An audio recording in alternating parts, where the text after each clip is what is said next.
पता नहीं रोज रोज मुझे मछलियाँ कम क्यों मिलती हैं, जबकि हरिया तो रोज मुझसे ज्यादा मछलियाँ पकड़ कर लाता है। नहीं नहीं, आज मैं भी ज्यादा मछलियाँ पकड़ कर लाऊंगा, चाहे मुझे कितने भी गहरे पानी में क्यों न जाना पड़े।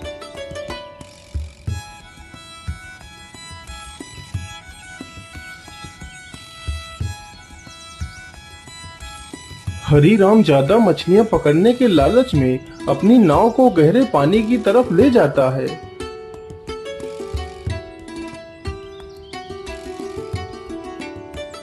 हाँ हाँ, अब मैं ज्यादा गहरे पानी में आ चुका हूँ। यहाँ पर ज्यादा मछलियाँ होनी चाहिए। चलो जल्दी से मछलियाँ पकड़ता हूँ।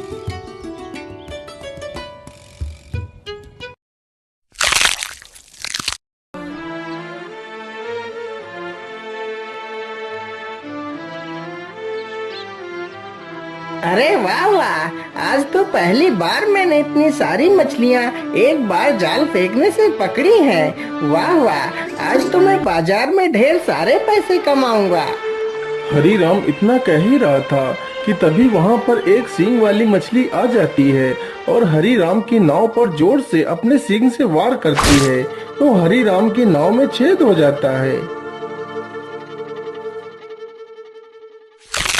बाप रे बाप, इतनी बड़ी मछली! भाग लो हरीराम, नहीं तो आज समंदर में ही तुम्हारी समाधि बन जाएगी। हरीराम जल्दी जल्दी से अपनी नाव को बाहर की ओर लाता है। बाहर लाते लाते उसकी नाव में काफी पानी भर जाता है, जिसके कारण उसकी नाव डूब जाती है। वह मुश्किल से खुद की ही जान बचा पाता है। राम राम राम राम, आज तो मरते मरते बचा, लेकिन मेरी नाव तो डूब गई है। अब मैं मछलियाँ कैसे पकड़ूंगा? ऐसे तो मैं भूखों मर जाऊंगा। नहीं नहीं, मुझे जल्दी ही एक दूसरी नाव बनानी होगी। मैं कल सुबह ही जंगल जाकर एक अच्छी सी लकड़ी ढूंढ कर लाऊंगा और अपनी नाव बनाकर मैं फिर से मछलियाँ पकड़ूंगा।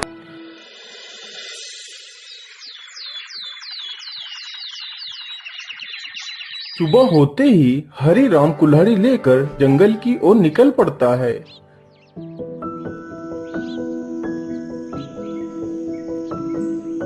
कौन सा पेड़ काटूं, कुछ समझ नहीं आ रहा। कोई पेड़ तो इतना मोटा है और कोई पेड़ तो इतना पतला है। मेरी नाव के लायक तो कोई पेड़ मुझे दिख ही नहीं रहा है। हाँ, ये पेड़ मेरी नाव के लायक है। चलो मैं इसे ही काट लेता हूँ। उसी पेड़ पर एक चिड़िया ने अंडे दिए होते हैं। हरीराम जैसे ही कुल्हाड़ी उठाकर पहला वार उस पेड़ पर करता है। अरे ये शोर कैसा? मुझे लगता है कोई मेरे इस पेड़ को काट रहा है।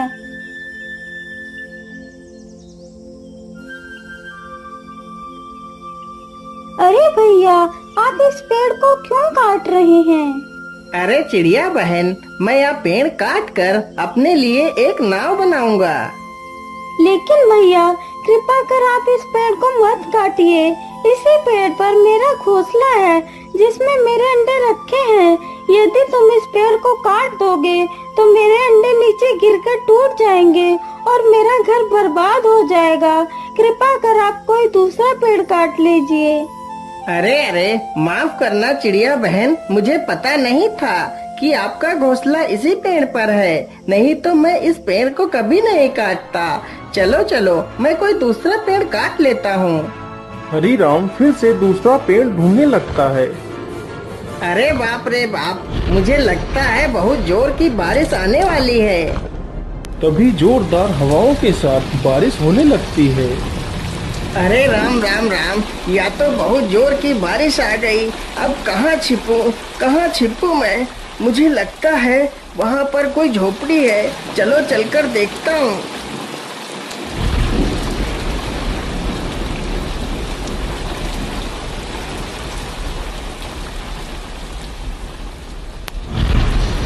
बाबा, मैं एक मछुआरा हूँ। आज मैं इस जंगल में एक लकड़ी काटने के लिए आया था, जिससे मैं अपने लिए एक नाव बना सकूं। लेकिन लकड़ी तो मुझे मिली नहीं। तभी जोर जोर से बारिश होने लगी। कृपा कर मुझे आज रात भर के लिए अपनी झोपड़ी में रुक जाने दीजिए। सुबह होते ही मैं यहाँ से चला जाऊंगा। ठीक है बेटा, तुम अंदर आ जाओ। जैसे ही हरिराम अंदर जाता है तो देखता है एक बूढ़ी महिला खाना बना रही है। हरिराम चुपचाप जाता है और कोने में पड़ी एक चटाई पर लेट जाता है। तभी वह बुढ़िया उस बूढ़े व्यक्ति से कुछ कहती है। ऐसा लग रहा था जैसे कि वह दोनों हरिराम से कुछ छुपा रहे हों। अरे अरे, यह दोनों आपस में क्या बात कर रहे हैं?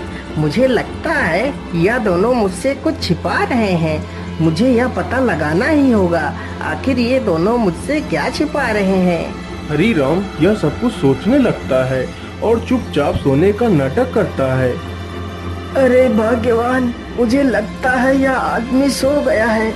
चलो पहले मैं जाता हूँ और फिर तुम बाद में आ जाना। ठीक है, तुम पहले चलो, मैं बाद में आती हूँ।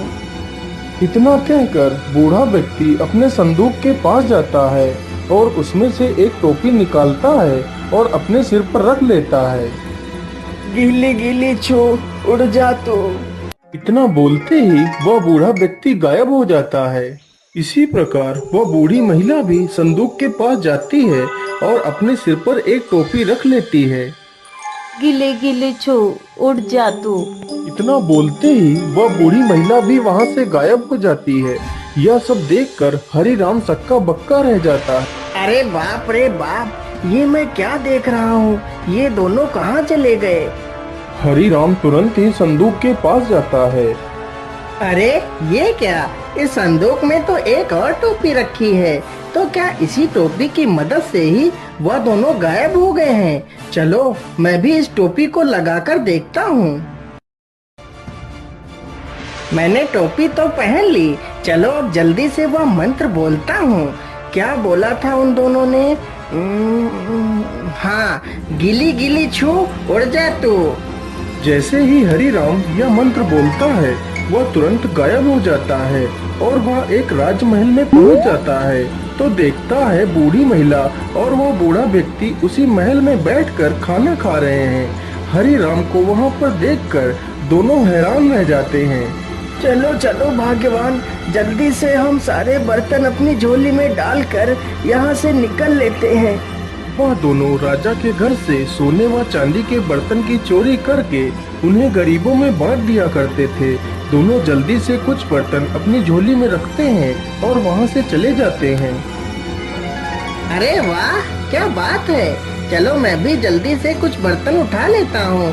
लेकिन इतनी जल्दी भी क्या है? चलो थोड़ा सा स्वादिष्ट भोजन का आनंद लिया जाए, फिर आराम से चला जाएगा।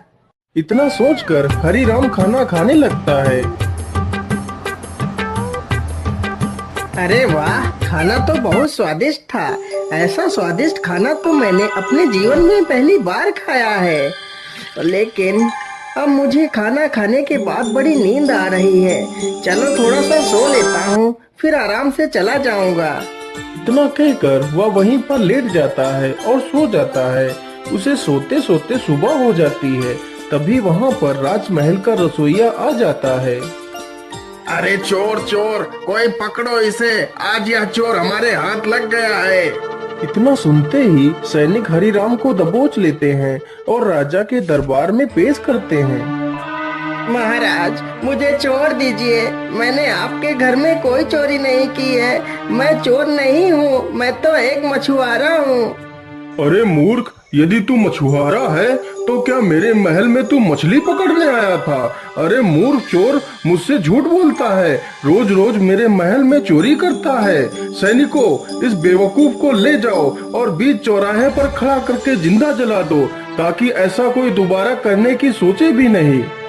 राजा का आदेश होते ही सैनिक हरिराम को बीच चौराहे पर ले जाकर एक मजबूत लक्कड़ से बांध देते हैं।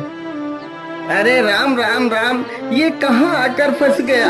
आज तो मेरी मौत निश्चित है। क्या करूं, कैसे बचूं इन सैनिकों से? कुछ ना कुछ तो मुझे उपाय सोचना ही पड़ेगा। हाँ महाराज, आप मुझे मारने के लिए तो तैयार ही हैं और कुछ ही देर में मुझे मार भी डालेंगे। इसीलिए महाराज, मेरी आखिरी इच्छा पूरी कर दीजिए। हाँ हाँ, क्यों नहीं, बोल तेरी आखिरी इच्छा क्या है? महाराज, मैं चाहता हूँ कि आप लोग मुझे जिंदा जलाएं। उससे पहले मेरी टोपी मेरे सिर पर रख दीजिए, इससे मेरी आत्मा को शांति मिल जाएगी। अच्छा अच्छा, ठीक है। एक राजा होने के नाते मैं तेरी आखिरी इच्छा भी जरूर पूरी करूंगा। सैनिकों, जल्दी से जाओ और इसकी टोपी को उठाकर ले आओ और इसे पहना दो।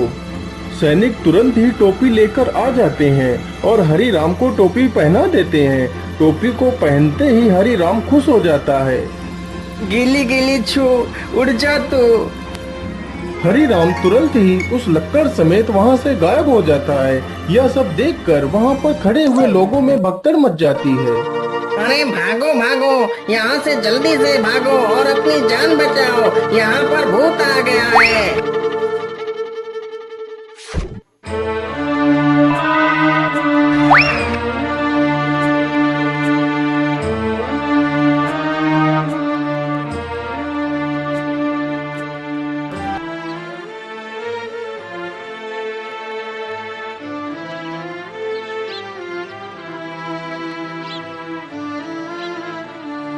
अरे ये मैं कहाँ आ गया हूँ? मुझे लगता है मैं अपने गांव वापस आ गया हूँ। अरे हरी राम भाई, आपको ये क्या हो गया? आपकी ये हालत कैसे हुई? आप तो इतने दिनों से मछलियाँ भी पकड़ने नहीं आए। अरे हरिया भाई, इतने सारे सवाल बाद में पूछ लेना, पहले मुझे इस रस्सी से खोल दो। हाँ हाँ, क्यों नहीं हरी राम भाई, मैं अभी आपको रस्सी से खोल देता हूँ।